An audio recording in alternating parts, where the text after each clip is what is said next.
You know the importance of being prepared for a major disaster, but are you ready for those minor emergencies? I'm Danny Lipford with tips for today's homeowner. Stay tuned and we'll talk about how to plan ahead right after this. Even if you're not a professional woodworker, you want to use the glue the pros use. And 3 out of 4 pro woodworkers trust Titebond as their choice. For building wood furniture or cabinets, to making picture frames or birdhouses, or just general repairs around the house, Titebond has the widest choice of glues to help with whatever project you want to tackle. Titebond, the right glue for your next project. Just ask the pros. For more information, visit Titebond.com or see them on Facebook.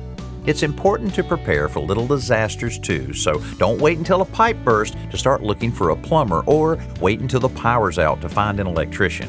That's not the time you want to rely on the first listing you find when you start your search.